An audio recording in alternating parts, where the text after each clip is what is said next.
es,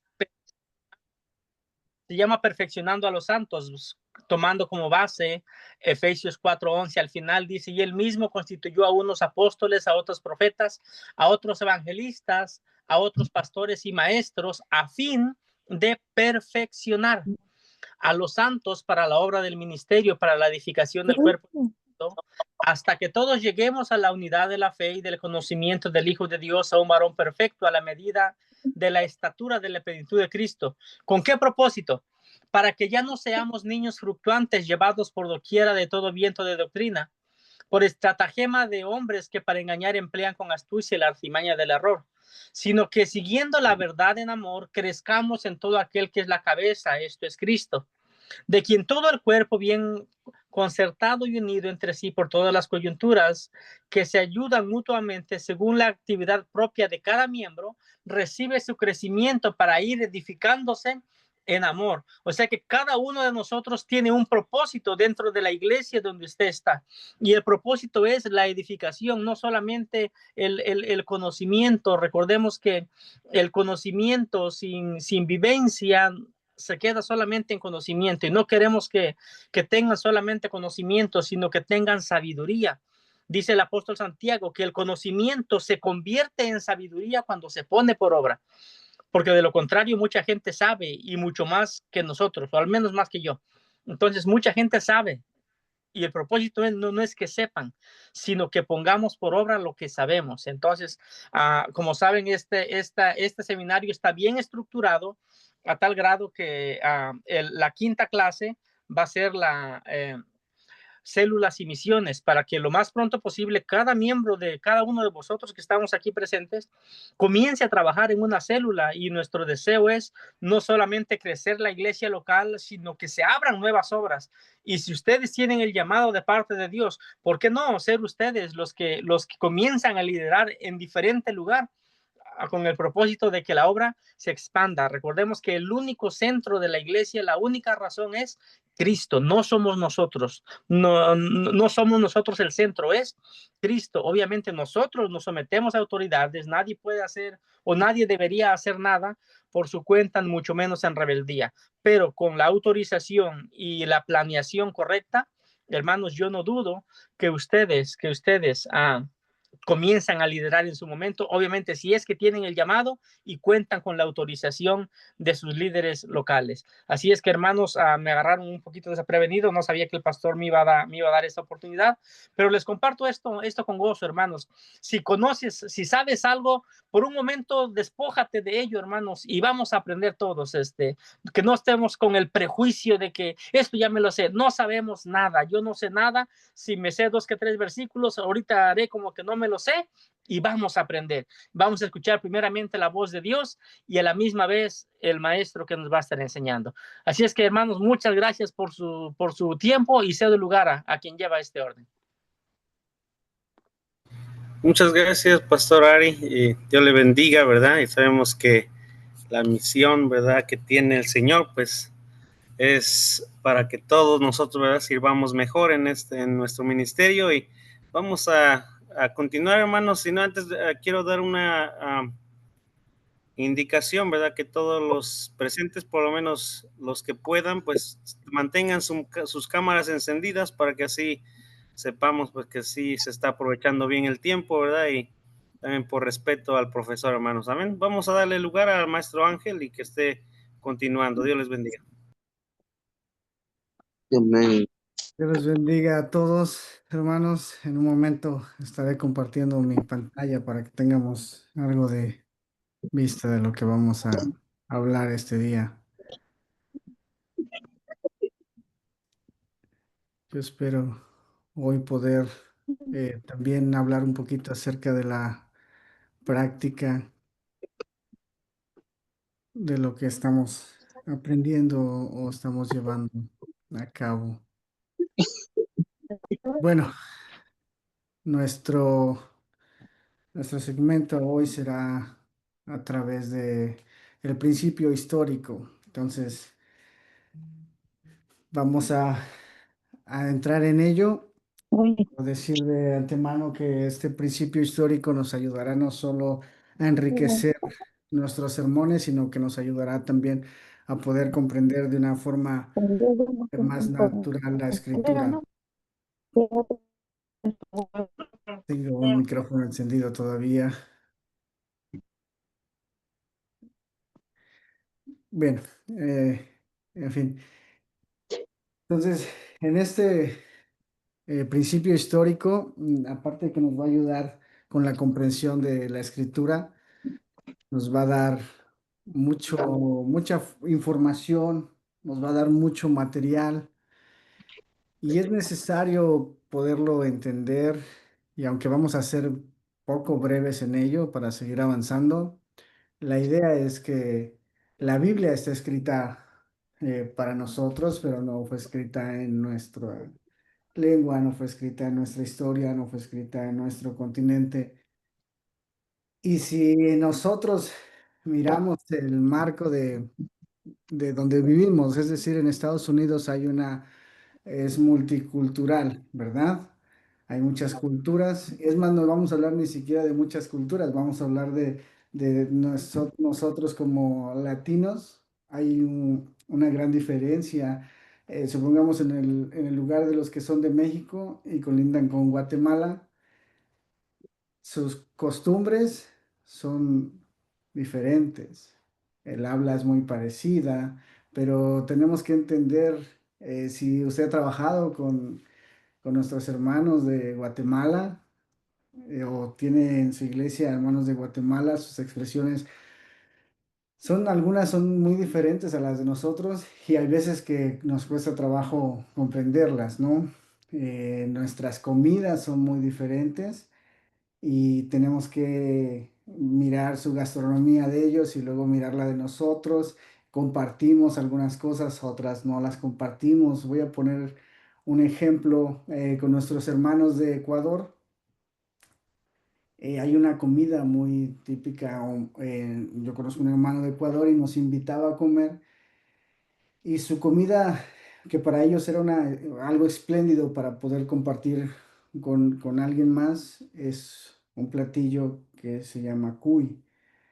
Es un roedor y grande y está asado.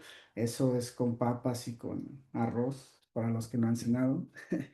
Entonces, es muy rico el platillo. Muy poco se ve en el lugar de donde somos nosotros, originarios en México. Pero es muy rico el platillo. Nuestros hermanos en El Salvador y también en Ecuador, nosotros en México tenemos este platillo llamado pozole y el maíz pozolero. Ellos allá dicen que se lo dan a los chanchos, al marrano o al puerco, que chancho, marrano y puerco es igual, pero ellos le llaman también diferente a este animal. eh, Cosas así, el armado para nuestros hermanos de Guatemala, el armadillo, nosotros en México le decimos armadillo, lo cocinamos de formas diferentes. En México, en Morelos específicamente, hay algunos hermanos que los ponen en cal y allá simplemente los ponen asados y también es un platillo muy suculento para ellos.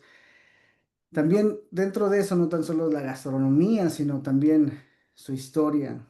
eh, el día de su independencia, también sus guerras ganadas. Todos tenemos nuestra geografía, nuestras costumbres, nuestros eventos políticos y todo lo que hace una historia. Entonces, la Biblia está escrita para nosotros, pero no está en nuestra región, no está dentro de donde nosotros vivimos, por así mencionarlo. Entonces, hay que mirar ese aspecto. Esa es una manera de introducirme.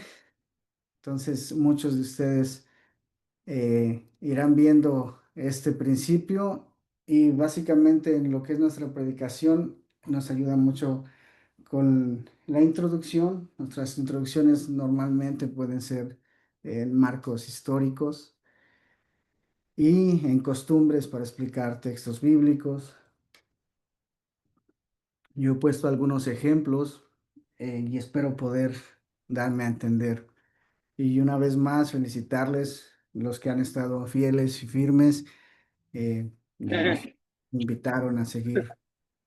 fuertes en ello, por favor, permanezca. Esto se le va a ir creando un hábito y créame que a veces, no quiero decirlo así, pero a veces pasa que decimos, híjole, a veces es cansado, nos cansamos, el trabajo, pero después de que se forma un hábito en nuestras vidas, lo necesitamos, necesitamos el estudio, necesitamos seguir aprendiendo, necesitamos, y es bueno que a veces, aunque esté cansado, se someta a esta práctica, que con el tiempo se va formando un hábito y aun cuando usted no esté en un seminario, usted va a tener o va a querer tener ese deseo de seguir aprendiendo, escuchando y va a hacer su búsqueda. Entonces, siga adelante, le motivamos a que lo haga y vamos con ello.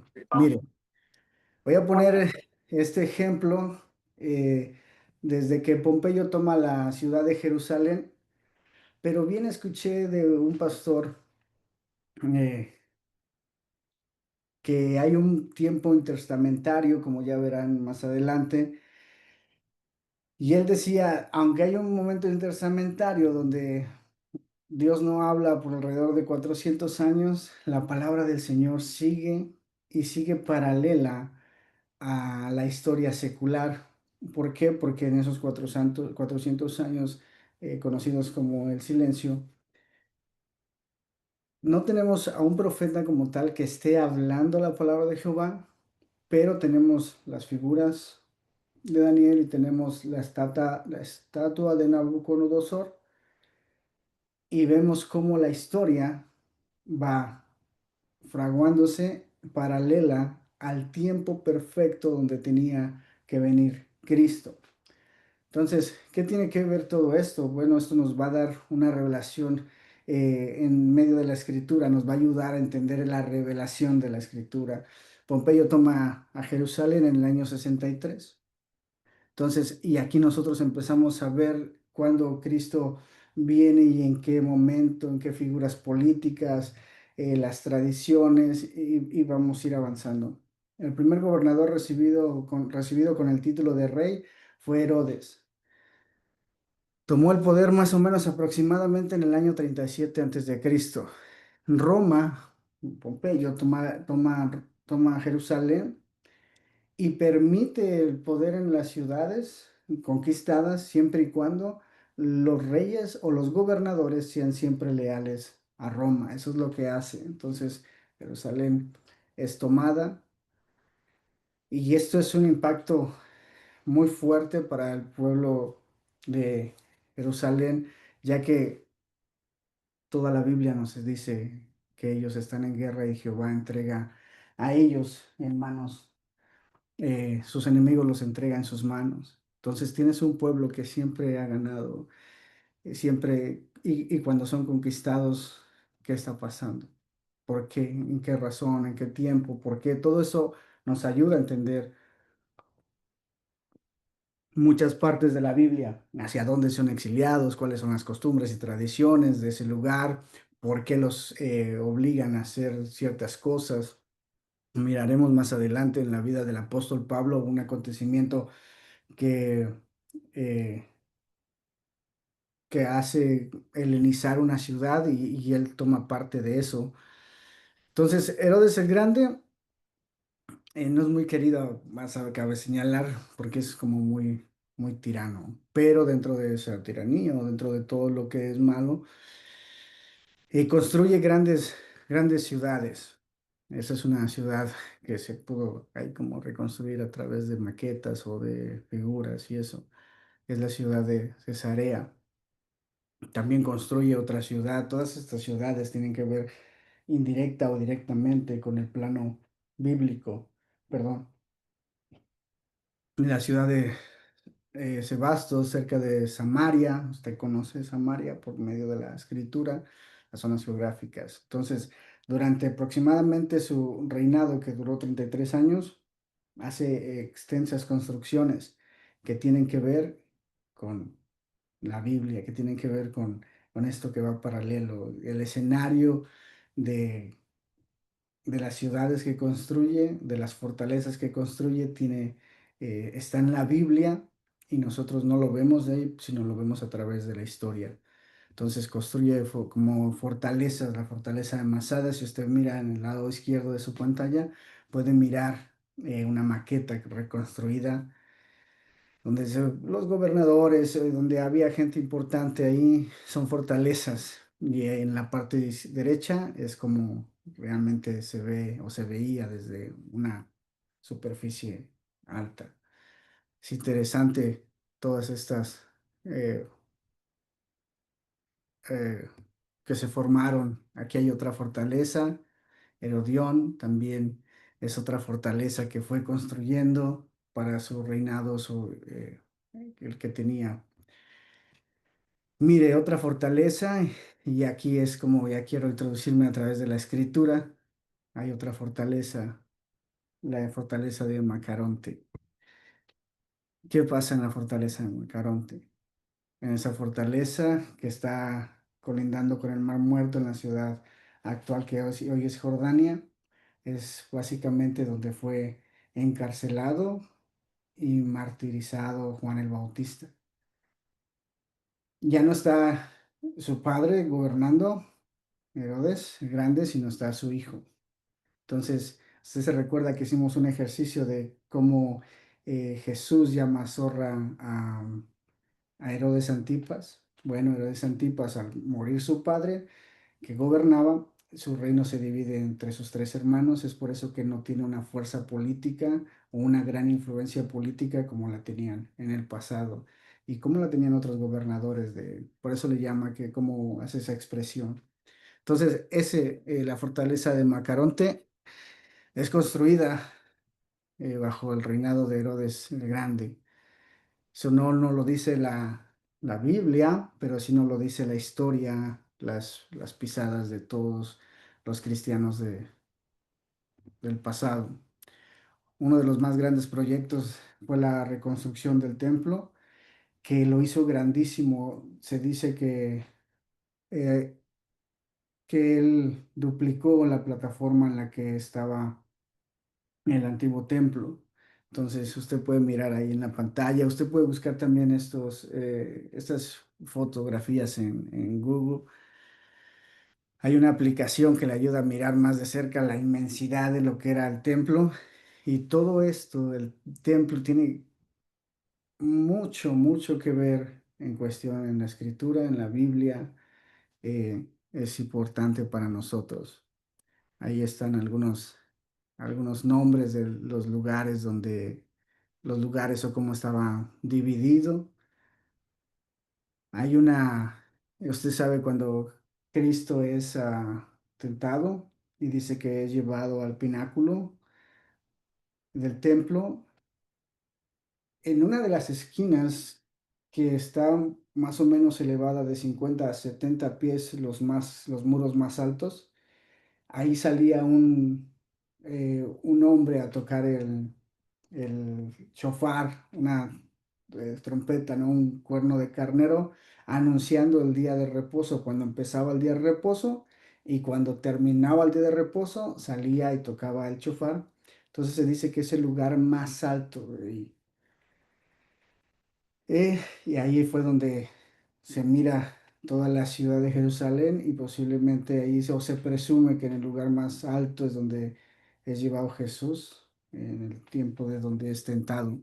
Eso es histórico. La Biblia nos menciona que es llevado al pináculo más alto del templo, al pináculo del templo, y son las paredes más altas. Estamos hablando alrededor de ¿qué le gusta? Unos 15, si me parece bien, 15 eh, pisos de altura. Es un lugar altísimo, hay fotografías de eso. Entonces, la historia nos va dando amplitud. Oye, nos va dando amplitud. Mire, la fortaleza de Antonia, la fortaleza Antonia.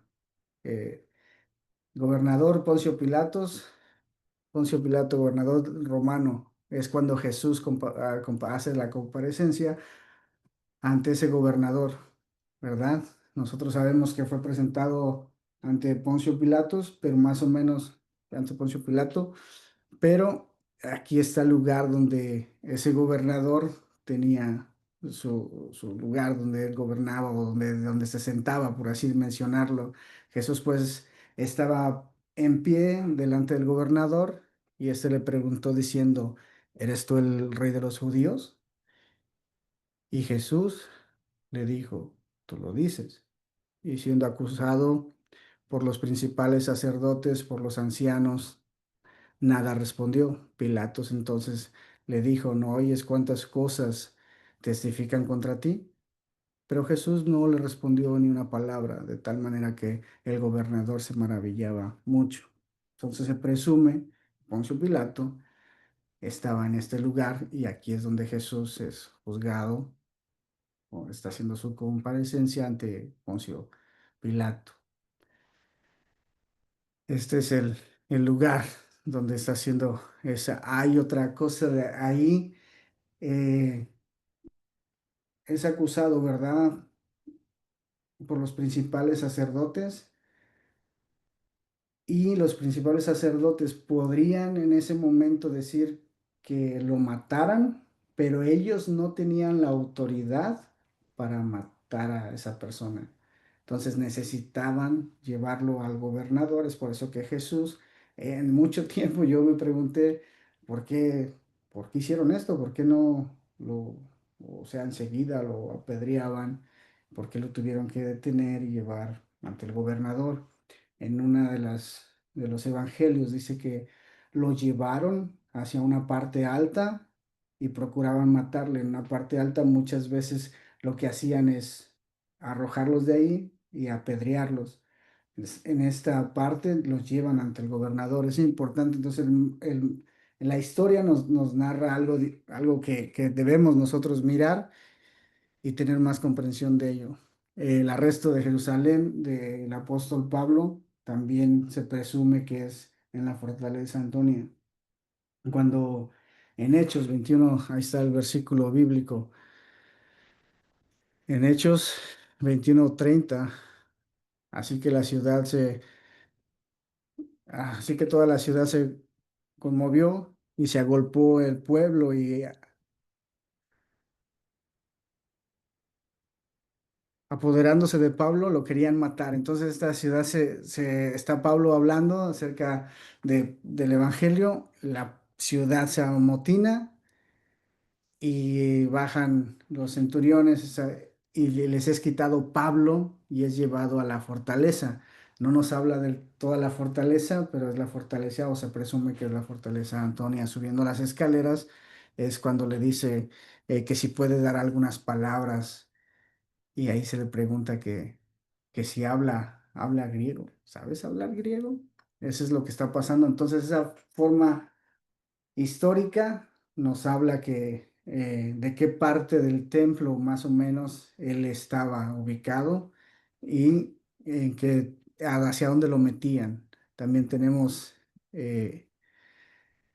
unas partes bíblicas como que nos dicen que Pablo es judío, unas partes bíblicas donde Pablo nos dice que es romano y cuando es llevado a la fortaleza de Antonia, aquí dice, cuando comenzaron a meter a Pablo a la fortaleza, dijo al tribuno, ¿se me permite decir algo? Y él dijo, ¿sabes griego? Entonces, muchas veces hemos dicho que Pablo tenía estas tres nacionalidades, por así mencionarlo, que era judío, que era romano y que se manejaba muy bien en griego. Pablo habla perfectamente griego y Pablo en la forma histórica va ante el Areópago, que es un lugar o un centro de cultura griega en Atenas. Voy a leer algo ahí. En Atenas, el apóstol Pablo no se dirigió solo a los filósofos griegos, sino también interactuó con el público en general en el Areópago, un lugar conocido por su tradición intelectual.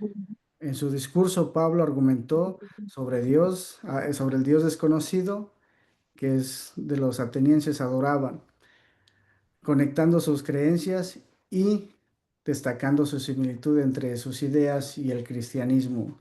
Pablo también discutió con filósofos, epícuros y estoicos, buscando conectar el pensamiento y demostrar la sabiduría de la fe cristiana. Entonces, esto nos lo narra la escritura, pero ¿cómo es posible que siendo un judío tenga la ciudadanía romana y como siendo un judío sepa acerca tanto de ese idioma, no solo de ese idioma, sino de también se presume que hablaba latín? ¿Cómo es posible? Entonces la escritura ya nos dice algo de ello, ¿no? Pero la historia nos dice la Biblia nos dice que nace en Tarso, ahí vemos un templo eh, reconstruido a través de la computadora. Él habla griego, que nació en Tarso de Cilicia, que era una ciudad helenizada. Entonces ya vemos las ciudades que son helenizadas. Pablo vivió en una de ellas, nació en una de ellas. En el este de Asia Menor, aunque era judío y hablaba hebreo, su lengua materna pudiera ser el griego y también dominaba el latín. Por lo tanto, aunque no era griego por origen étnico, sí era en una cultura y en un lenguaje griego. Entonces, la historia y la geografía nos dice que Pablo nació en Cilicia, una provincia en Tarso, y era gobernada o esta pertenecía a Roma, y por cuanto pertenecía a Roma, él era romano. Más adelante lo veremos. Y también, como estaba con helenizada, es decir, eh, eh, se me olvida el nombre de Gray, eh, bueno, es un conquistador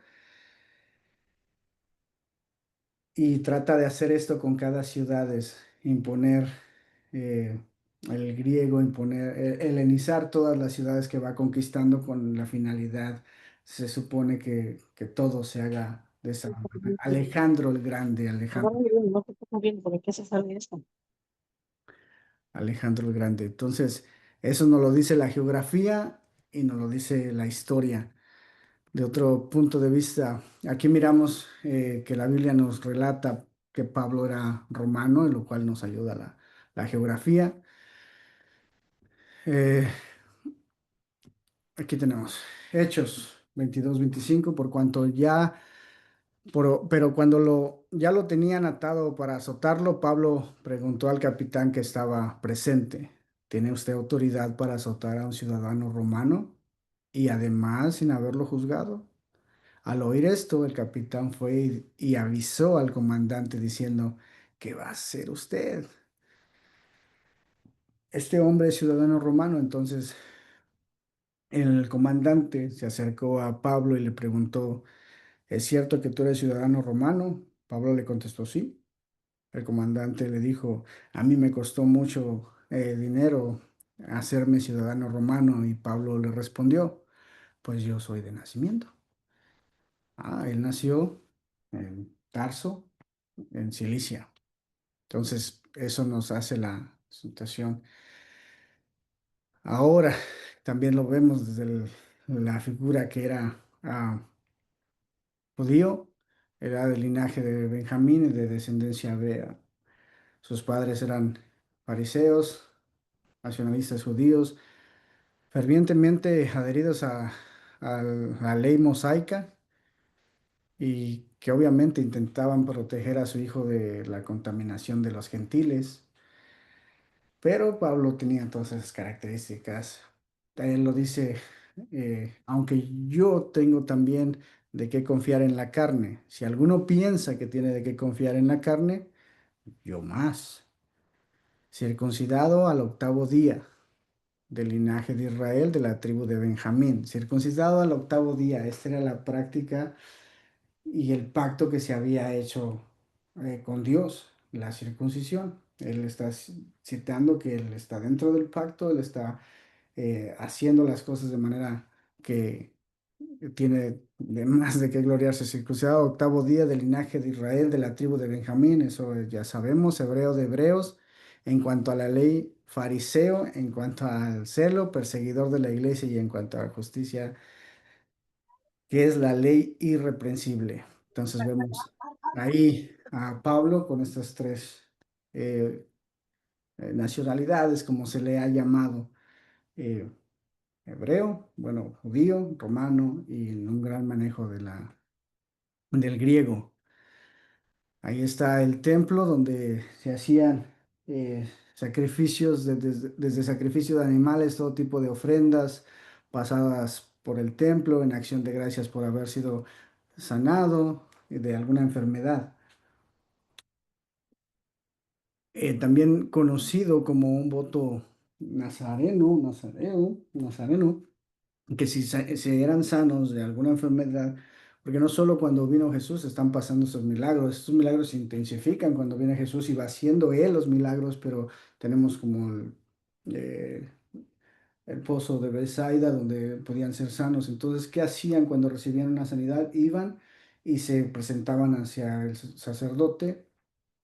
Él daba testimonio de que le había pasado la sanidad y entonces ellos dejaban su ofrenda y Jesús les dice esto, le mandó que no dijeres a nada a nadie, pero anda, le dijo, muéstrate al sacerdote y da tu ofrenda, porque por tu purificación, según ordenó Moisés, para que les sirva de testimonio. Eso es Lucas, la purificación de un hombre con lepra. Entonces, ahí es donde todo tenía que ver con el templo de Jerusalén. Eso es a través de la historia. Ahí está. Mire, usted ha escuchado la ofrenda que da la viuda pobre. Bueno, en las partes de afuera del templo había estos ofrenderos. La historia narra que eran también estos cuernos. Ahí usted mira del lado superior izquierdo una fotografía que eran como estos cuernos donde depositaban sus ofrendas. Bueno, ahí es donde Jesús miró a esta viuda pobre depositando sus dos blancas y haciendo, ella no estaba ofrendando para Jesús, en algún momento escuché que ofrendaba para Jesús, pero no ofrenda para Jesús, está ofrendando para el templo y es ahí donde da Jesús la enseñanza de las dos blancas. Sí. También dentro de esa cultura tenemos mediciones como dos varas, cuánto medía la arca del pacto o la arca de Noé. Todas esas mediciones son a través de la cultura o de donde se está narrando la Biblia. Es importante conocerlas, es importante eh, señalarlas y nosotros poder los denarios, los talentos. Todo eso es necesario poderlo comprender o poderlo indagar para cuando nosotros tengamos que dar una explicación acerca de eso, tengamos bastante material para hacerlo. Eh, Vamos a seguir adelante. Entonces, la geografía, la tierra prometida está en Canaán, que es la tierra prometida. Región prometida por Dios a Abraham y a sus descendientes, ubicada en el mar, perdón, en el Mediterráneo oriental, Egipto, de donde salen, países del norte de África, donde los israelitas estuvieron en esclavitud y luego escaparon en el Éxodo, hace no mucho en la escuela dominical y sirve para la historia. Me estoy recordando, el hermano Samuel nos hacía hincapié de cómo estaba el milagro pasando, de cuando es bajado ese hombre por el techo y cómo eran las casas.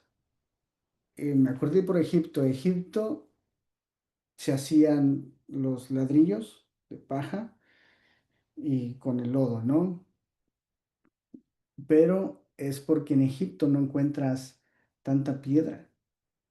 Entonces, la zona geográfica está obligando a hacer y traer y mandar de otros lados porque no se encuentra en Egipto, sino son traídos materiales de otros lados o están haciendo esos adoquines y son calentados al horno que dan más fuerza y luego son con paja y todavía dan más fuerza. En Israel, Las casas son construidas de piedra y llevan una capa, ¿verdad? Y luego llevan como un yeso en la parte de afuera.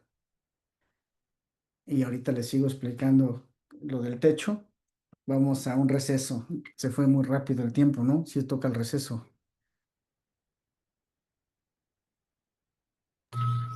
Adelante, hermanos, vamos a tomar 5 minutos y regresamos a las 9:15 y en unos minutos, ¿eh? Amén.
Dios le bendiga, hermanos. Vamos a continuar. Adelante, maestro. Amén. Entonces ya les decía que las casas son de esa forma, ¿no? Formadas de piedra y llevan este barro y luego por la parte de adentro son algunas por fuera llevan este yeso y es una forma diferente de otros lugares donde se está haciendo por la zona geográfica donde sí se encuentran los materiales, los techos. Fíjese, los techos son muy curiosos, son unas varas, en ocasiones de caña, y son así, y luego se les echa, unas van verticales y otras van horizontales, y luego se les pone este barro o esta tierra, y normalmente están techados todos hasta los lugares de los patios, porque tienen ahí amarrados a los animales, pero cuando esta casa está agolpada, estos hombres traen a su amigo y lo van a bajar, rompen el techo. Entonces usted ya se imaginará cómo estaba esto ahí. Te van a tomar los palos. Entonces usted ya se imaginará cómo estaba esto ahí. También hay una parte donde la escritura nos menciona que Jesús, puesto en pie, entrando a la sinagoga y puesto en pie, leyó el libro del profeta Isaías. Y leyó, y después se sentó y dijo, eh, esto se ha cumplido hoy. Yo me ponía a pensar cada que leía ahí que por qué, por qué nos están poniendo esto en la Biblia, por qué dice que puesto en pie. Y porque luego fue y se sentó y siguió hablando por respeto, sí, pero también era una forma en la que se leía el rollo y él leía puesto en pie lo que decía el rollo y si él quería añadir algo o el lector quería añadir algo, tenía que sentarse y poder hablar, no era como que él podía hablar de la forma que quisiera, sino tenía que seguir los parámetros y las reglas establecidas en la sinagoga. Entonces, todo esto tiene que ver con la historia, todo esto tiene que ver con muchas de estas cosas. Dicho de paso, es demasiado, pero dicho de paso, había como unas sillas que hoy se dicen que tenían mucha autoridad, donde se sentaban. En una de ellas dicen que se sentó Moisés. Entonces estas sillas estaban en las sinagogas y representaban un acto de autoridad o un mueble de autoridad por lo que se hacía en ellas. Babilonia, ciudad en Mesopotamia, importante de la historia del Antiguo Testamento por el exilio judío. Ahora vaya y vea Babilonia y vaya sus costumbres y sus tradiciones y qué fue lo que pasó ahí, cómo querían que vivieran, incluso cómo tuvieron que adaptarse a esas costumbres y esas tradiciones, no todos. Bueno, quería hablar el Mar Muerto, mar endorreo, conocido por su alta eh, concentración salina, situado en el desierto de Judea. El río Jordán, río importante que marcaba la frontera entre Israel y Jordania, donde Juan el Bautista bautizaba. Del desierto de Sinaí, donde Moisés recibió los 10 mandamientos, es el monte Sinaí, todo eso de Judea, región en el sur de Israel, fue crucificado y resucitado. Hablando de esto, sigamos. Galilea, región del norte de Israel, donde Jesús pasó gran parte de su ministerio. Belén, ciudad natal de Jesús, mencionada donde se anuncia el nacimiento de él, de Jesús. Jerusalén, capital de Israel, lugar central para el judaísmo y ahora el cristianismo, con con el monte del templo y la ciudad vieja, la que vimos en azulito, donde hoy por hoy hay conflictos y esto tiene que ver mucho con la historia, mucho con la historia, una narración de la Biblia, del hijo de Ismael y Isaac. Hay un conflicto que ese conflicto sigue hasta el día de hoy. Entonces, todo tiene que ver con la geografía y la historia, los lugares. y los acontecimientos, las costumbres. Demos una observación a la ley mosaica.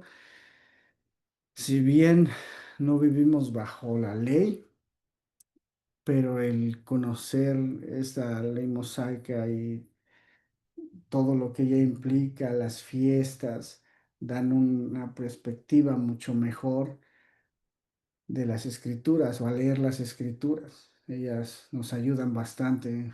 Las leyes rigurosas sobre los alimentos, ahora conocidas como el kosher, que esa palabra implica como ser de esta forma de que no aceptar las cosas como nosotros las conocemos, las cosas que corrompen o las cosas que son del mundo, ¿no? En unas tiendas de Israel o los que usan celulares, hay algunos celulares que los conocen como los celulares kosher. ¿Qué es? Es un celular que solamente sirve para textear o hacer llamadas, no tienen la misma función como la tiene un smartphone o no usan estas cosas como nosotros las usamos porque no quieren contaminarse. Eh, Hay unas partes como ellos sí siguen las leyes de las comidas, el no comer camarones, no tan solo, también lo vemos en algunos movimientos hoy en día que se tratan de acatar a estas leyes de alimentos, no comer puerco, no comer animal de pezuña hundida y mencionando solamente de la carne, ¿no? De la parte del animal, de la res, ellos no comen de lo que es la asiática para atrás, ellos no comen esas partes de los animales. Eh, Hay más, ¿no? La purificación y rituales del día de reposo se ven en el Antiguo Testamento y aún eh, los ortodoxos judíos siguen haciendo estas prácticas, también practican los rituales de, de la pasaje de la circuncisión, del Brit Mila, el Bar Bat Mitzvah, no sé cómo se pronuncia realmente, pero ahí está escrito. Cuando se considera que ya son capaces de guardar la Torá, todas esas son las costumbres que hay en Israel, la Pascua, el Pentecostés, que son o eran importantes. Los matrimonios seguían un ritual también los funerales seguían un ritual de purificaciones del cuerpo, las sepulturas en la roca. eh, Solo para mencionar las sepulturas en la roca, después de un año, lo vimos cuando Jesús está diciéndole que lo siga, le dice, deja y sepulto a mi padre. Hay una costumbre que se hace, que es después de un año, ellos van y los huesos los guardan en una caja llamada la caja de los huesos, que es una tumba dentro de una tumba. En un lugar entras a la tumba y luego en otro lugar más pequeño y hay una caja donde se guardan después de un año los huesos de ellos. Los funerales, vemos a Jesús diciendo que salgan todos la gente cuando muere la niña porque normalmente se contrataba o los vecinos tendían a ir a lamentarse, a, lo voy a explicar sin ser grosero, a dar este lamento, este grito, y se juntaban o se contrataban esas personas. Eh, Había gente que se rasgaba las vestiduras y esas son costumbres que se hacían. Entonces eso nos ayuda a tener un amplio conocimiento de la historia y nos ayuda a comprender mejor la, la, la palabra de Dios, la costumbre de que si Jesús habla de si alguien te dice que lleves su carga por una milla, tú llévala dos, es que las personas romanas tenían el derecho de decirte, carga mi equipaje y tú no podías, bueno, ellos, los judíos, no podían decir nada y tendrían que cargar ese equipaje. Era una ley, así se manejaba. Entonces, se me fue el otro ejemplo, pero es lo que hacían. Entonces, Nosotros tendremos que ir a la escritura también contemplando la historia, lo que no podamos comprender. Siempre va a haber esta, esta posibilidad de ir a la historia y decir el por qué se hacía, cuándo se hacía, en qué momento, por qué la Biblia menciona estas cosas y poder ir a la historia, ir a las tradiciones, a las costumbres, a la ley mosaica. Todo eso está para nosotros accesible, los lugares, las zonas geográficas. Habíamos hablado de cuando se abre el mar y el agua es partida como columnas y alrededor, y pueden pasar ellos en seco. La geografía nos da una evidencia de ello. Es bastante amplio el poder ir a este principio histórico y tomar la información que necesitamos. Siempre nos va a estar ayudando en mucho material para nosotros, para entender primero, para entender nosotros y poder también dar una explicación a los ciertos pasajes que la requieren. Entonces es importante, es bueno. Eventos políticos. Las figuras políticas de la historia nos dan un gran contexto de los acontecimientos, ya lo miramos a Tiberio, emperador romano, a quien se le dedicaron muchas construcciones. Según los evangelios, Jesús predicó y fue ejecutado durante su reinado, el reinado de Tiberio, emperador de Roma.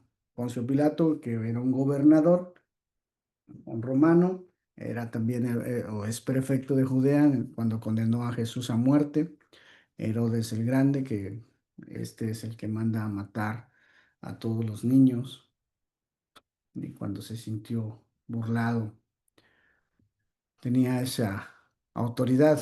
Y también nos ayuda a conocer los métodos de escritura, que diré muy poco de ello, porque ya cuando ustedes vean bibliología, en este o cuando ustedes se documenten, se autodidacten, van a encontrar métodos de escritura que también nos ayudan a entender cómo se conservaron ciertos documentos. Eh, Instrumentos de escritura, cincel en hierro para grabar en piedra, puntas metálicas para escribir perdón, en arcilla o tablas de cera, pluma hecha con una caña o de junco para poder anotar en papiro, que era algo así como en pergamino. Materiales de escritura, papiro, material similar al papel hecho de juncos, utilizado principalmente para las escrituras. El pergamino o vitela, elaborado a partir de pieles de animales, como ovejas, cabras o ternera, proporcionando una superficie más duradera de la escritura. Algunas partes de estas se tomaban del estómago de los animales y de ahí se hacían. Bueno, ese fue el principio histórico y casi que corriendo vamos a tomar este principio también, que el principio es de la síntesis, ¿verdad? Eh, Nosotros hemos escuchado que un texto fuera de contexto es un pretexto. Entonces, el mejor intérprete de la escritura es la misma escritura, hermanos. Si nosotros ya tenemos nuestro texto que vamos a compartir o que nosotros mismos queremos leer para nosotros, este texto no está aislado, forma parte. La Biblia tiene 66 libros y aunque son 66 libros escritos en un lapso de mucho tiempo, no está aislados. Tiene un tema central. Su centralidad está en toda la Biblia y es la revelación del Señor, la gloria de nuestro Dios. Entonces, ¿qué hacemos con un versículo? Este versículo tiene que ser leído con el contexto que lo rodea, con ese capítulo de ese versículo. Ahora, ¿qué tenemos que hacer? Ir al contexto más amplio. Entonces, nosotros ya tendríamos que leer no solo el versículo, sino el capítulo, sino saber en el libro que está ese texto. Y el texto completo, que es ¿qué dice ese texto en toda la escritura, en toda la Biblia?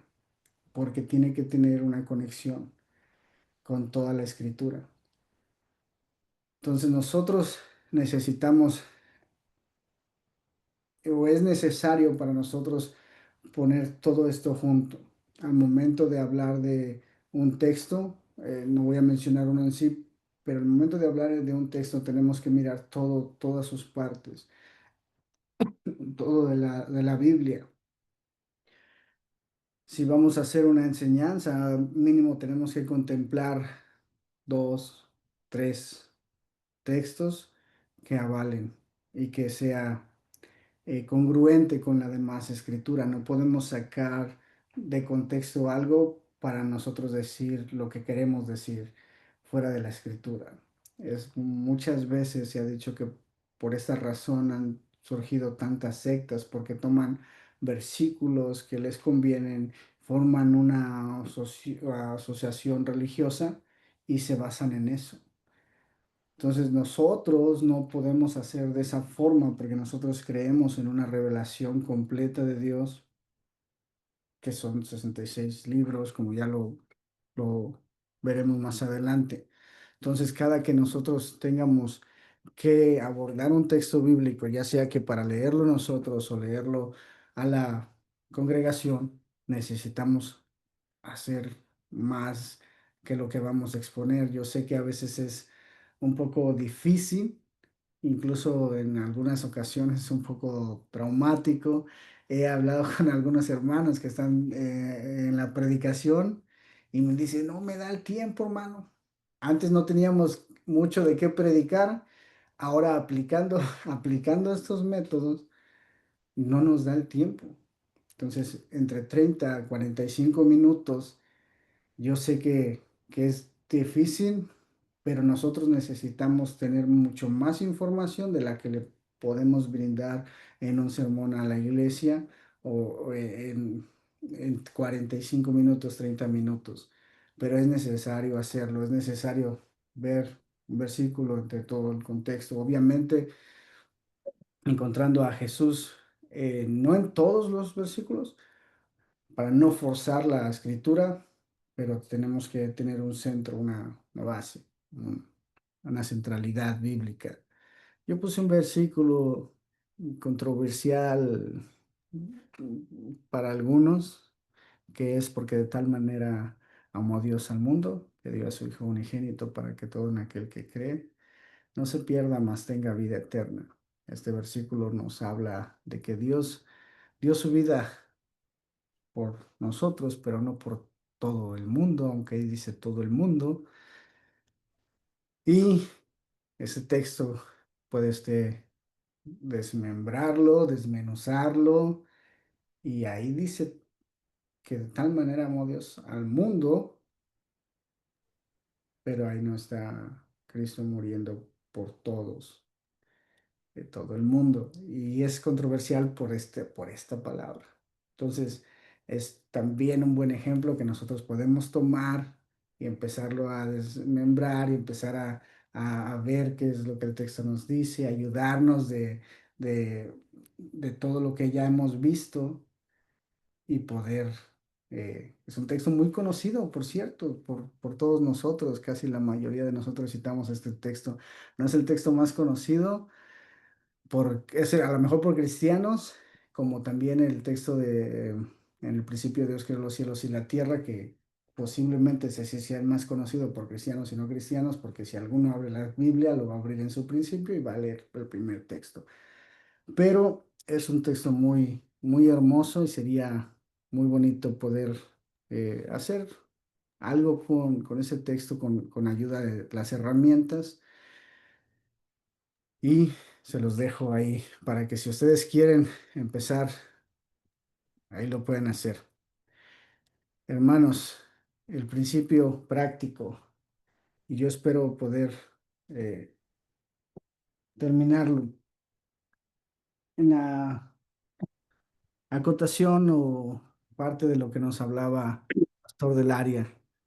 Hablaba de eso, voy a retroceder un poquito. El principio práctico Muchas personas dicen que no es necesario hablarlo entre los principios de la exégesis, pero yo creo que estamos en un lugar donde sí es necesario, donde tomaremos un poco más de tiempo tal vez en otras, en las dos que siguen, pero yo creo que sí es necesario porque no solo nos podemos quedar, aquí voy con lo de Pastor Aridey, no solo nos podemos quedar con lo que conocemos, lo que podemos aprender, sino también con lo que podemos compartir.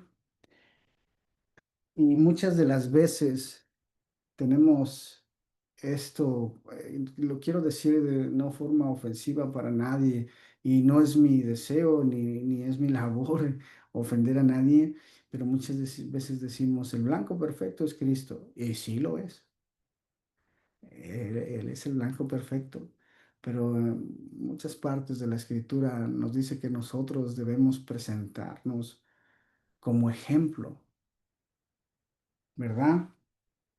Entonces, al momento de ser prácticos con lo que aprendemos,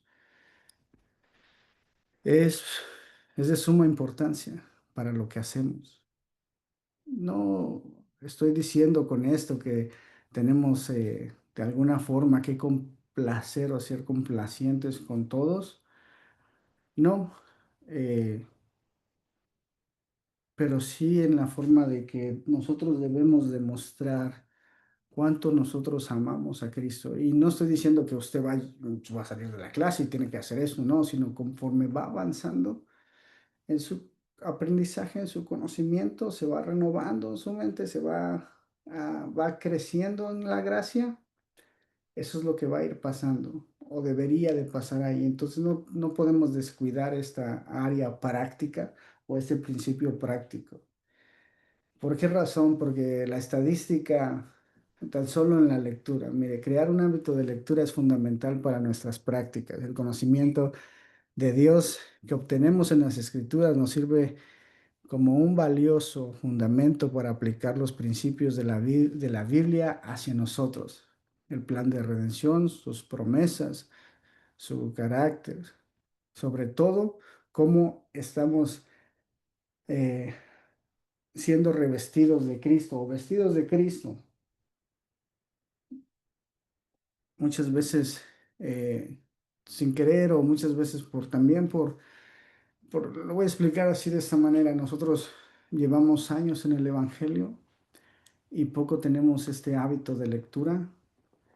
La estadística muestra que nosotros también hicimos una estadística aquí en la iglesia Puerta del Cielo, pero a nivel, se me olvida la fundación que la hizo, pero a nivel eh, cristianos, los que nos llaman como los hermanos separados, todas las denominaciones en creencia de Cristo, se dice que no hay lectura de la escritura. Entonces, ¿qué le gusta? Voy a tomar 5 minutos para hacerlo, pero de los que estamos conectados, no conozco el número, no lo puedo ver, no sé verlo, pero no tiene que contestarlo. Pero ¿cuántos han leído su Biblia en los últimos 3 meses? Diario, diario, diario durante los últimos 3 meses. Y de ahí empiezan a bajar, a, porque ahí se hace la estadística. Y desde ahí, ¿cuántos lo han leído en los últimos 2 meses? Diario, como un hábito que tienes. Y de ahí empieza todavía a bajar más porque la gente que es sincera dice, no, pues en los últimos 3 meses no he tomado un hábito de lectura. En los últimos 2 meses no tengo un hábito de lectura. Y a veces decimos, es que no da el tiempo. Y sí, la verdad, a veces, muchas veces venimos cansados del trabajo o muchas veces las ocupaciones nos atarean y no encontramos este tiempo para tener un hábito de lectura, pero es fundamental hacerlo. De ahí bajan a un mes y usted piense en un mes cuánto ha leído su escritura diario, diario. Y de ahí cuánto ha leído su escritura durante las últimas 3 semanas, y así, y así, y así, y así hacen la estadística, Y ¿qué le gusta? A mí me suena muy duro decirlo, pero el 1%, solo el 1% pasa los 3 meses. Entonces, es necesario que nosotros tengamos esta práctica. Más cuando vamos a ser enviados a hacer una labor que es para el reino de Dios, para nuestro Dios, necesitamos hacerlo. Tenemos que tener ese, no sé si decirlo así, ese espíritu servicial. A hoy en día nuestra forma de ver nuestro servicio ha cambiado un poquito la visión. No quiero decir que de todos, pero en estos tiempos se nota que sí queremos servir, pero queremos servir en estas áreas donde tengamos un nombramiento, donde podamos tener algo que esté alimentando, no sé si nuestras motivaciones carnales o nuestro ego. Usted me entiende, yo estoy seguro que usted me entiende, pero lo queremos hacer sin hacer tanto esfuerzo, sin hacer tanto eh, trabajo. Y el trabajo de cualquier ministerio de la palabra no es sencillo, no está llamado a ser un trabajo, hay una palabra que se usa, un trabajo mediocre. Necesitamos a nuestra capacidad, porque esa es la realidad. Todos tenemos ciertas capacidades, algunos más que otros, pero en nuestra capacidad hay que hacerlo lo mejor que nosotros podamos y con el amor presente de demostrarle al mundo cuánto amamos a Dios. Dios ya sabe cuánto, usted no le puede demostrar cuánto le ama a Él ya sabe cuánto usted le ama, pero sí podemos demostrar al mundo cuánto amamos a Dios a través de nuestro principio práctico, de lo que estamos aprendiendo. No podríamos decir que hay un Dios que cambia cuando no nos está cambiando a nosotros. No podemos tener por así mencionarlo, ¿se acuerda de estos dos hombres orando a Dios? Y no podemos estar, supongamos, orando durante horas sin ser cambiados por el poder del Evangelio. Nuestra figura, nosotros tenemos que ir cambiando, no podemos hoy ser los mismos que fuimos hace 15 años. Y tal vez nosotros nos veamos así, pero es mejor que nosotros veamos que no hemos cambiado nosotros mismos, pero que los demás, de los cuales somos libros abiertos, digan, ha ido progresando, nuestros ministros puedan observar en nuestras vidas cómo hemos ido progresando, cómo hemos ido avanzando y también reconocer a aquellos que avanzan. Es bueno mencionarles a aquellos que avanzan, hermano, sigue adelante, estás avanzando, debemos crecer. Es bueno poder motivarnos a las buenas obras. No se diga del tema del compañerismo, de ser de una misma mente, que tengamos un mismo amor, seamos unánimes, estemos en armonía. Es importante. Es importante el amar al prójimo también. Es importante muchas veces sin demostrar cuánto conocemos o cuánto conocimiento tenemos aquí. El amar al prójimo, hacer estas obras de predicar el evangelio a veces sin abrir la boca. Eso lo aprendimos de un misionero, que muchas veces dice, pues soy misionero, pero eh, la mejor forma de predicar el evangelio es con mi persona, cómo yo me comporto en una sociedad donde está descontrolada, cómo me comporto yo ante los problemas, cómo me comporto yo. Y esa forma de práctica ayuda bastante. Hoy que salgamos a las calles o que vayamos a hacer células.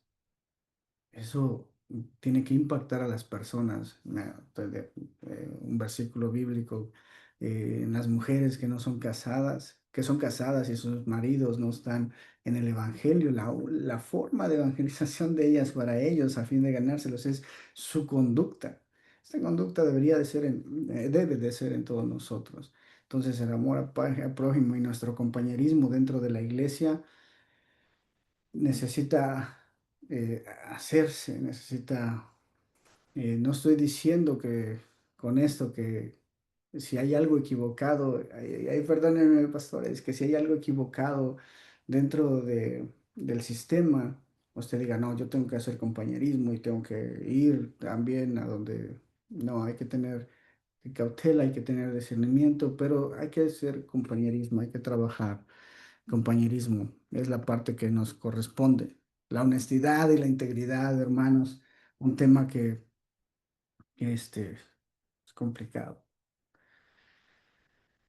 Necesitamos eh, ser honestos, íntegros, porque al momento de predicar el evangelio siempre vamos a ser señalados. Eso es algo normal. Pero yo me acuerdo de una predicación, yo sé que muchos lo van a identificar. Él decía que él predicaba y decía que en su exposición decía que había un hombre hasta atrás, y dio este ejemplo, que había un hombre hasta en la parte de atrás y que el pastor le decía algo precisamente a él y él le decía, no te escucho, no te escucho, ¿cómo no me vas a escuchar si te lo estoy diciendo? Pero le decía, no te escucho porque él predicaba una cosa y vivía de una forma diferente. Y aunque somos humanos, y esta es una realidad, hermanos, somos humanos y fallamos, nosotros necesitamos dirigirnos con honestidad, integridad y cuando fallamos, decir, hermanos, fallamos, no sabemos, ténganos paciencia, mostrarnos como lo que somos y con lo que tenemos y no tener el ego muy elevado, nadie tenga mayor estima de lo que debe de tener, tampoco menor, pero debe de considerar a los otros como mayores y más cuando estás haciendo un ministerio de la palabra.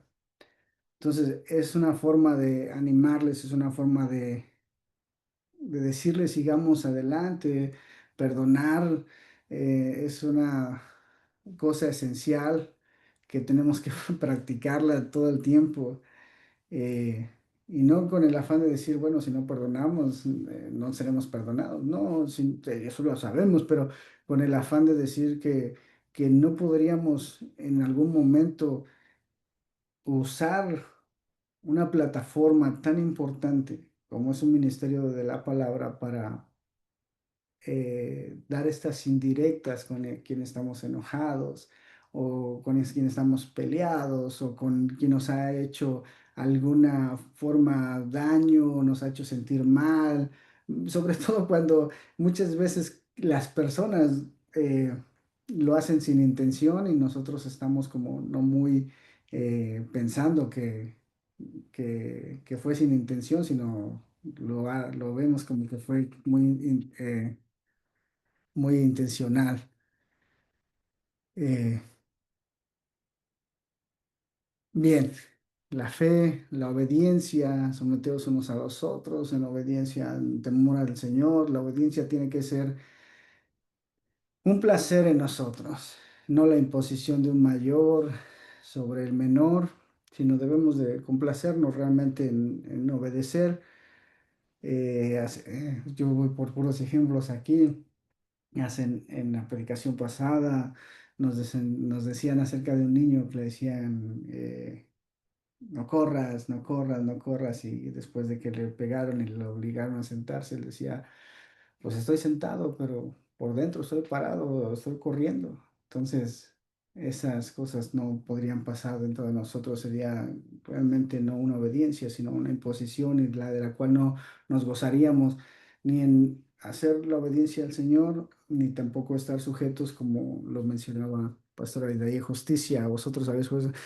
Y la unidad, hermanos, el tiempo se va muy rápido, pero la unidad es uno de los temas que se ha batallado no solo entre cristianos, sino también dentro del concilio. Entonces nosotros muchas veces no conocemos qué esté pasando fuera de nuestras iglesias o cómo las otras iglesias tengan problemas y hay veces que no mantenemos esta unidad, sino que vemos para para pedir cosas que estén dentro de nuestra iglesia, que posiblemente se esté lidiando en el área con ellas y decimos, ¿por qué unos sí o por qué otros no? Y cosas así. Eso es importante.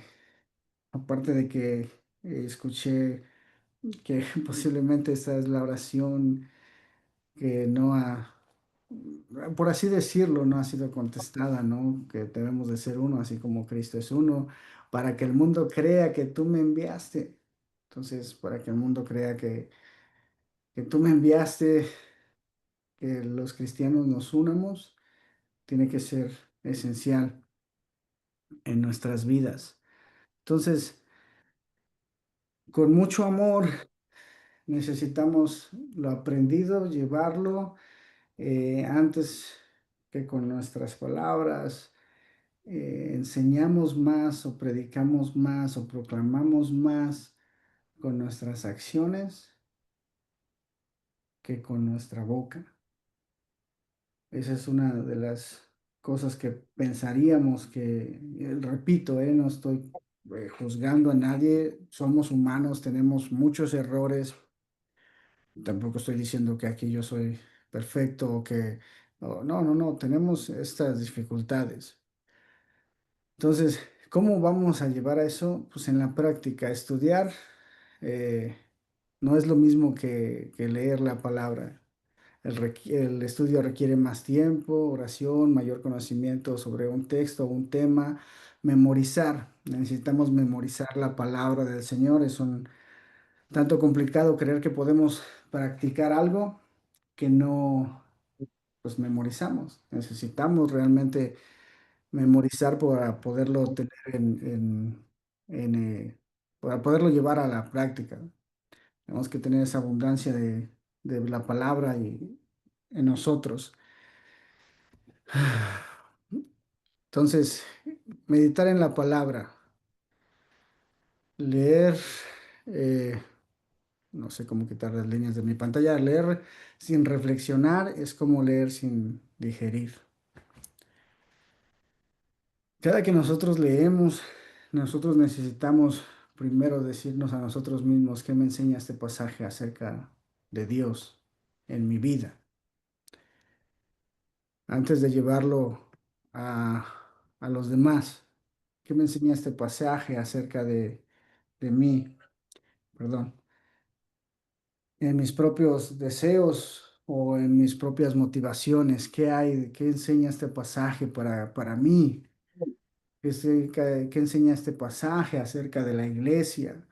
Debemos de meditar, de pensar, no solo debemos de leer en cuanto formemos un hábito de lectura, sino ir, yo sé que estamos atareados, pero ir pensando esto, ¿qué me enseña este pasaje acerca del mundo? Este pasaje me exige que tome algunas medidas. Si me exige que tome unas medidas, si es así, ¿qué medidas debo de tomar? ¿Qué necesito confesar o de qué me tengo que arrepentir? Eso debe de estar en nuestras vidas. Cada que vayamos a la palabra, es bonito cuando la palabra nos confronta y cuando estamos a solas y la leemos, la meditamos y decimos, wow, esta me está hablando a mí. Pero está la palabra directamente, me está hablando directamente. Y tenemos que meditar la palabra del Señor. ¿Qué he aprendido de este pasaje y cómo me puede ayudar en enfocarme en Dios y buscar su gloria? Porque eso es lo que buscamos. Buscamos hacer su voluntad y buscamos su gloria. Cada que nosotros vamos a hacer algún trabajo es para la gloria de Dios, no es para nuestra gloria. Y cuando nosotros lo hacemos en esto de reflexionar, en esta búsqueda de la práctica, va a ser mucho mejor, porque enseñamos, lo voy a volver a repetir, porque enseñamos más con nuestras acciones que no con nuestras palabras. La iglesia, en cuanto a líderes y pastores y los que enseñan, muchas veces, lo voy a comparar así, es como tus hijos. están viendo cómo tú obras, cómo tú actúas, y muchas veces ellos van a tomar ese tipo de persona y van a decir, ah, pues yo sigo esto, como lo hacen aquí. Y muchas personas que vienen a la iglesia a escuchar los sermones y son nuevas, ¿no? Tenemos un caso de que se predicó la palabra y una de las hermanas dijo, pues eso voy a hacer. Y le dije, ¿estás segura? Sí, la persona que predicó ahí enfrente, ella es experto en eso. Y si eso hay que hacer, eso se tiene que hacer. Entonces las personas asumen que nosotros sabemos lo que estamos diciendo, que sabemos lo que estamos, cómo estamos obrando, y nosotros estamos en ese papel de predicar y enseñar. Eso es muy importante y en todos los ejemplos de ministerios de palabra. De ejemplo, ¿no? Ya para terminar, eh, sé que se ha ido el tiempo muy rápido. Dentro de algunos hermanos, no voy a mencionarlos, pero había unos pequeños que decían que querían ser como los hermanos que estaban trabajando en la obra, y no hablábamos de predicar, hablábamos de multimedia. No, es que yo quiero ser como fulano de tal, de manera que algunos de los pequeños miran a los grandes como ejemplos, y muchas veces la Biblia nos dice que seamos ejemplos en la palabra, en conducta. Y más para hacer estas labores, dediquemos tiempo a la práctica y crezcamos en la gracia con la finalidad de hacer nuestro trabajo de una forma cada día más y más excelente para Dios. Entonces, 3 minutos, hermanos. Preguntas. Yo voy a mostrarles que tenemos para la siguiente, y aunque lo vamos a ver de forma eh, compacta, por así mencionarlo, tenemos que ya vimos que la autoridad descansa eh, sobre la escritura de una forma exegética, y la próxima vez que nos veamos, el próximo miércoles, que se va rapidísima la semana hasta llegar al otro miércoles, vamos a ver de una forma canónica, y aunque va a ser muy compacta, vamos a tratar de explicar por qué lo creemos que la autoridad descansa sobre exegética, y ya lo vimos, y ahora de forma canónica. ¿Preguntas, hermanos? Aproveche que están los pastores. En servidor también. Maestro, Mándeme. una sugerencia solamente para nosotros los estudiantes, algún libro que nos recomendarías para estar leyendo entre semana, para no estar esperando la clase. Solamente una sugerencia, si se pudiera, para que nosotros los estudiantes tengamos pues algo más que hacer, ya que no tenemos tareas, algo que nos recomiendes leer o algunos libros de consultas para familiarizarnos un poco más. Sí, yo se los pudiera enviar, soy malísimo con los nombres, pero yo se los pudiera enviar por el grupo ya sea de la Google Classroom o el grupo de WhatsApp. Y me está usted hablando acerca de la forma exegética, o quieren leer algo de los cánones, del canon, perdón. Ah, si se pudiera de manera exegética, a mí me interesa. Yo creo que conforme a la clase, yo creo que eso nos interesaría a todos, ¿no? Porque es conforme a la clase que estamos recibiendo. Y pues yo diría que para que no estemos sin hacer nada, ¿no? Para que tengamos algo que, que leer. Si alguien no tiene el hábito de leer, pues una recomendación sería buena. Sí, yo se los hago llegar con la editorial. Y sí, de exegética va a llevar de hermenéutica, pero es como, si me entienden, ¿verdad? Entonces, pero se los voy a hacer llegar por la editorial y el nombre exactamente. Ok, gracias. A ver. Pregunta, A ver, hermana Gloria. ¿cómo puedo leer si usted tiene una idea? Una idea mejor, quiero decir, ¿cómo puedo leer y meditar o saborear la palabra? Porque a veces en lo personal abro la Biblia, comienzo a leer, pero como que nada más leo por leer, pero como que no estoy entendiendo de qué se trata o como que no saboreo lo que estoy leyendo. O cómo concentrarme en la lectura, una idea, algo mejor, no sé, algo que me pueda ayudar. Sí, bueno, no quiero apresurarme, pero lo que a mí me ayuda, ahora tengo mucho más que leer, pero cuando decía el hermano pastor, cuando no tenemos nada que hacer, yo qué hacía, comprar libros devocionales y comprar estos libros devocionales que están seccionados para... usted, te voy a explicar de esta manera, ¿usted ha mirado las aplicaciones que tienen los celulares que te dan un texto bíblico y luego te da cómo aplicarlo en tu vida? Un libro devocional es prácticamente algo así. Entonces, en esos libros devocionales eh, hay uno en específico que dice, ¿qué hacer en tiempo de tristeza? Entonces yo voy, si, no sé si me entienda, pero si yo estoy triste, ¿qué hacer en tiempo de tristeza? Y leo mi devocional y empiezo a ver qué dice la escritura en esos tiempos de tristeza, en tiempos de alegría, qué hacer en tiempos de duelo, cuando muere un familiar.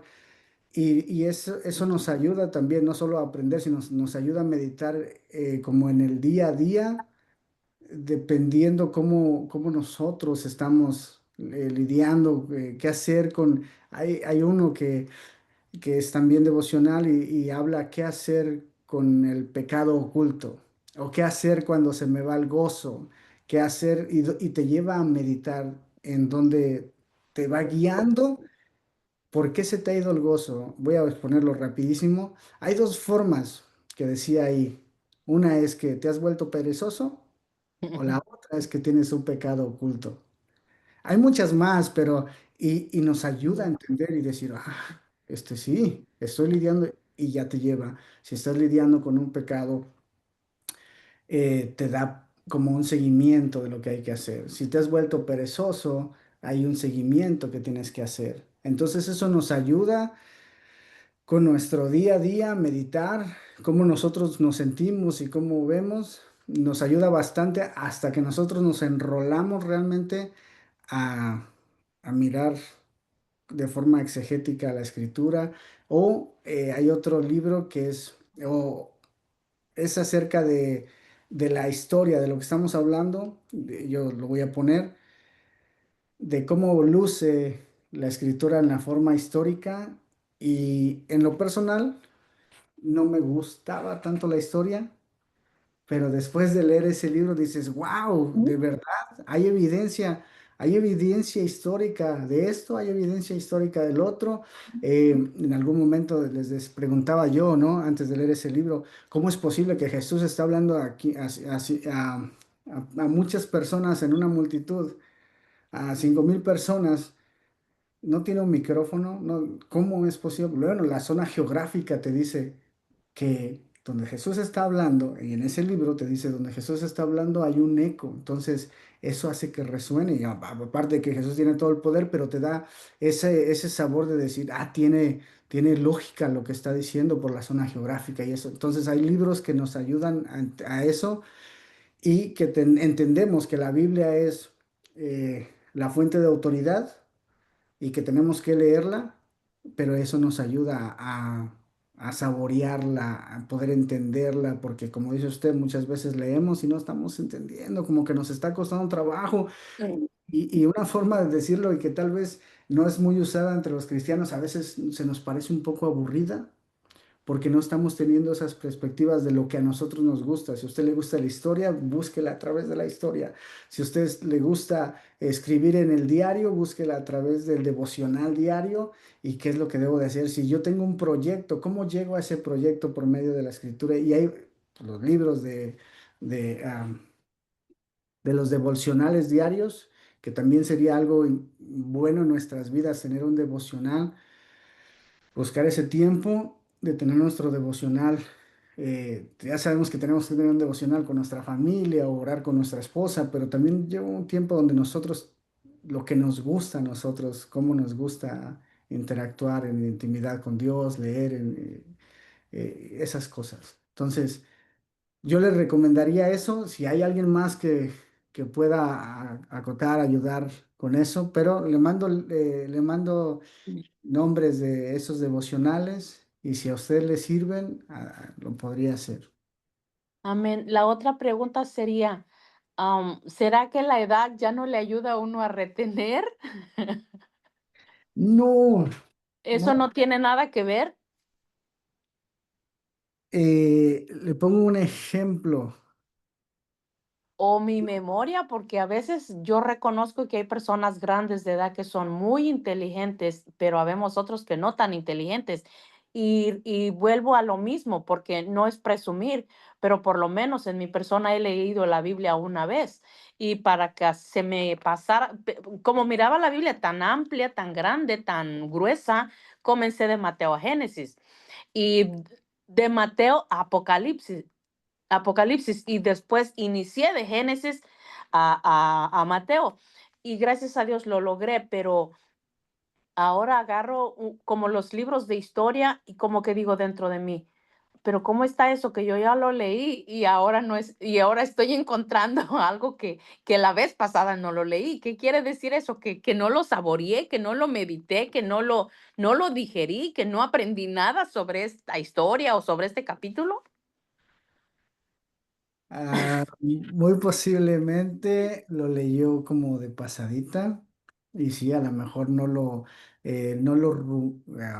rumió, como que no estuvo ahí indagando un poquito más, sino que, y sobre todo porque no se nos hace como, culturalmente no macha con nosotros, pero eso de nuestra memoria, hay un pastor, se llama Pastor Sony.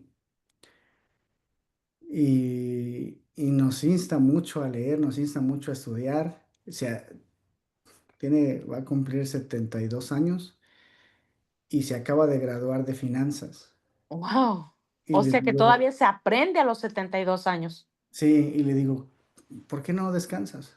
No, mi cuerpo es ese viejo, pero mi mente tiene que estar trabajando, tengo que estar ejercitando mi cerebro, así le llama él, ejercitando mi cerebro, porque necesito, aunque mi cuerpo esté viejo, necesito estar consciente, necesito, y es una manera de ejercitar, estudiar, leer, aparte de que hace el estudio bíblico, y ahorita va a estudiar leyes y en nuestra cultura decimos 72 años, brother, ponte a descansar. No, él va a estudiar leyes, dice, aunque no me gradúe, pero voy a tener esta capacidad de mi cerebro va a mantenerse. Y es Activo. algo de lo activo, sí, sí, sí.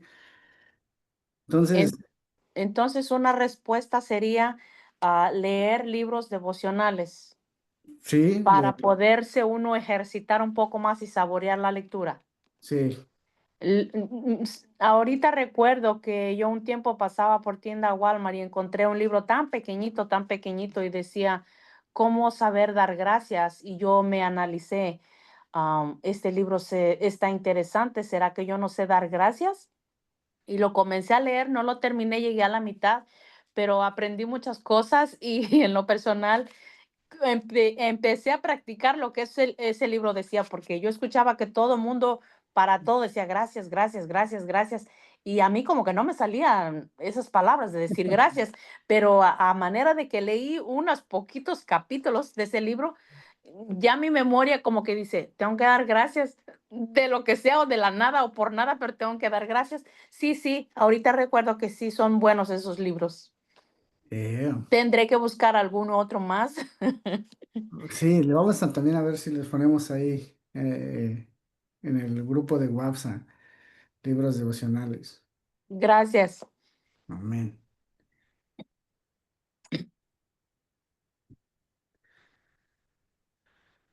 Hermanos, Pastor Valentín. Amén, hermanos. Ya, si ya no hay más preguntas, ¿verdad? Vamos a orar y vamos a dar por terminado este estudio, ¿verdad? Y la próxima semana, ¿verdad? Nos vemos nuevamente a las 8:30, 7:30 hora centro, hermanos. Amén. Oramos al Señor, hermanos, y así estamos saliendo de esta plataforma. Te damos gracias, Señor, en esta hermosa tarde por permitirnos una vez más estar en este lugar, Señor, aprendiendo de tu palabra. Señor, te damos gracias por el profesor, Señor, por cada uno, Señor, que has hecho presente. Te damos, Señor, toda honra y gloria, Señor, en tus manos. Señor, ponemos nuestro aprendizaje, Señor, que tú seas, Señor, que nos guíe día con día. Sigue usando, Señor, a nuestro profesor, Señor, que tú le sigas dando cada día más, Señor. Te pedimos esto en el nombre que es sobre todo nombre, Jesús de Nazaret. Amén, aleluya. Gloria a Dios. Pues, hermanos, pueden abrir sus micrófonos para despedirse y nos vemos la próxima semana. Que tengan buenas noches, hermanos. Dios les bendiga. Dios les bendiga. Bendiga. Hermanos. Buenas noches. Buenas noches, Dios les bendiga. Dios les bendiga. Dios les bendiga. Amén, bendiciones.